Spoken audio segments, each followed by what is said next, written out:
Hey everyone, I hope you are all having a great weekend. I had something totally different planned for you all today. Today is the last day to get early bird pricing for my 21-day Radical Self-Love Challenge. So I had something different that I wanted to share to announce that. But what actually happened is I burnt out. I burnt out on my launch, and my program is all about how to go from feeling burned out to lit up. So what happened? One, I missed winter. So our life runs in seasons, and spring is all around new ideas, creativity, planting seeds. Summer is all about taking action. And fall is all around celebrating. And winter is about resting and refueling. Our society loves to stay in spring and summer. Ideas do, execute, implement. And we are just go, go, go, go, go. And I am very notorious for skipping winter. I also like to go, go, go, go, go. My calendars are always jam-packed, and I'm super busy all the time. I overcommit. And what happens is I go from spring, summer, and then I get sick and I get burnt out. Then I do it again. And I've been actively trying to sit more in winter, but it's really hard for me. It's hard. It feels like a waste of fucking time, to be honest. But I know that when I don't do that, I burnt out. Hey, Tracy! And so that's what I did. I finished my mindfulness challenge last Saturday, and I launched this Radical Self-Love Challenge on Sunday. I missed winter, and I knew I was doing it, but one of the stories that I tell myself is I can do everything, and I can't. And so I skipped winter, and I found myself totally exhausted and depleted by the end of last week, which is the middle of my launch. We start March 11th. So that happened. I also let my inner critic run the show. So as soon as I wasn't getting as many people as I wanted to, I always set my expectations super, super high. And as soon as that wasn't happening, I blamed myself. I blamed my messaging. I blamed my timing. Everything was my fault. And I totally forgot everything that I know about the universe and about how life is a co-creation, that at some point my work stops and the universe begins. And, another way of saying that is trusting in the process and knowing that things are unfolding exactly as they are supposed to. And I also launched getting some hearts on that. Yes, I know it's hard to trust in the process, and I'm really, really very much working on that. And then I launched on my period, which I know is a time when I'm more self-critical. So a rookie move. And so, that happened, and then I got attached to an outcome. So my last program, I had over 40 people sign up, and so anything that was short of 40 now to me felt like failure.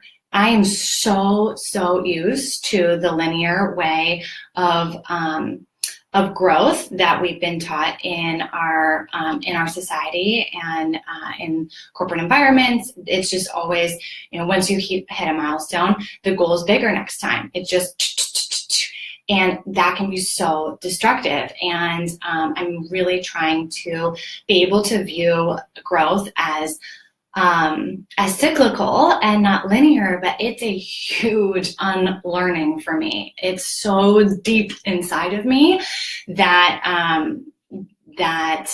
it's something that I often lose sight of. So I got too attached to this outcome.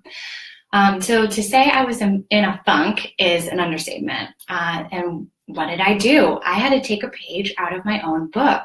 So I took the day off. I didn't check any social media, my email. I did nothing to do with this launch. I went through all of week 1 of the self-love exercises, and I realized, so a lot of what I talk about in this course is what are the stories that we tell ourselves.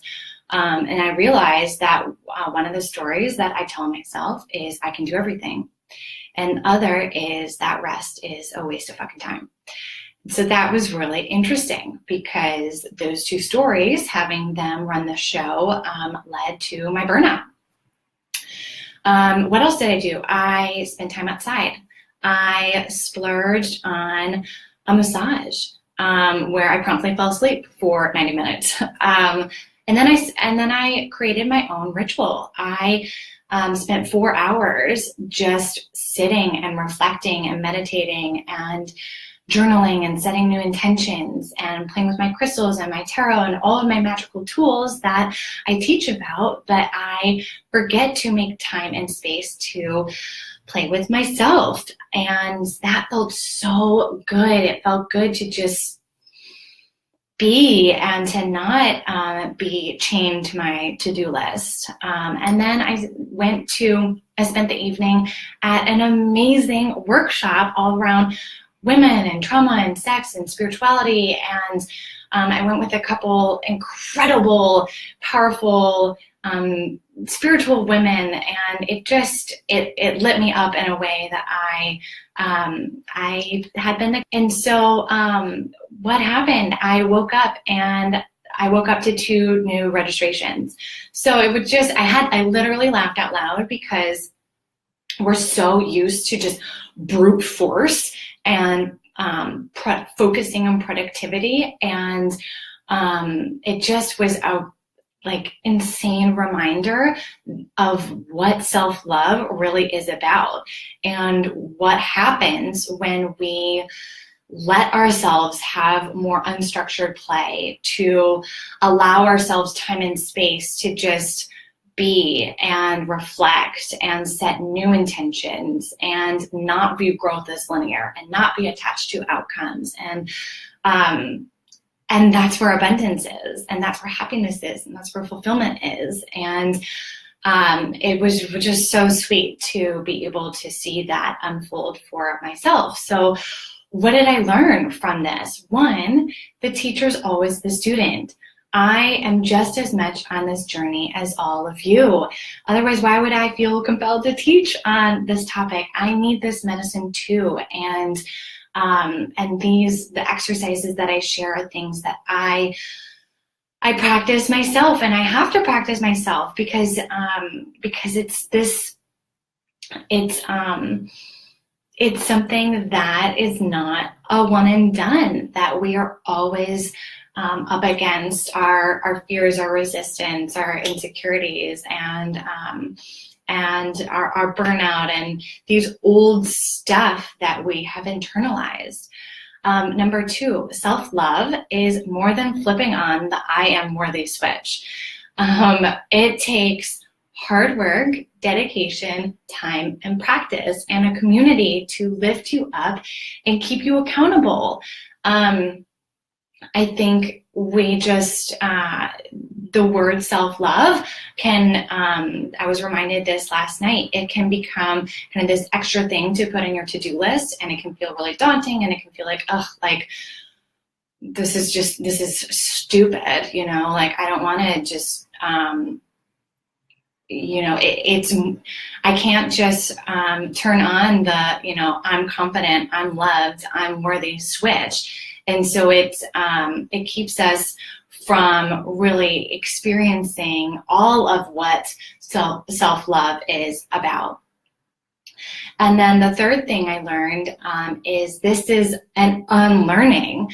These things are so deep inside so deeply ingrained in ourselves, these thought patterns, these habits, these behaviors, these stories that we tell ourselves, and what it means to be successful. It's an unlearning. It's an unlearning of all of this. It's an unpackaging of what we've been taught, because a lot of times we don't even realize that that's what's happening. That's why I found myself in burnout. I know these things, but they still happen to me. So it's a constant unlearning. So for any of you, if this is resonating with you, I have my 21-day Radical Self-Love Challenge that I'm hosting. We start March 11th. Today is the last day to get early bird pricing. So if you are feeling, if you're like, gosh, this sounds just like me, come join me. We have an amazing group of incredible, powerful women inside of the challenge. Men are welcome too. This is just, we're in a self-love crisis where we're just continuing to burn ourselves out and keeping ourselves playing small. And I'm so, I know that this stuff works, and I know that it's a practice, and I'm so excited to be offering it to all of you. So early bird pricing ends today. We start March 11th. I would be so thrilled and honored for you to be a part of this experience as well, so that we can all unlearn together and have success on our own terms.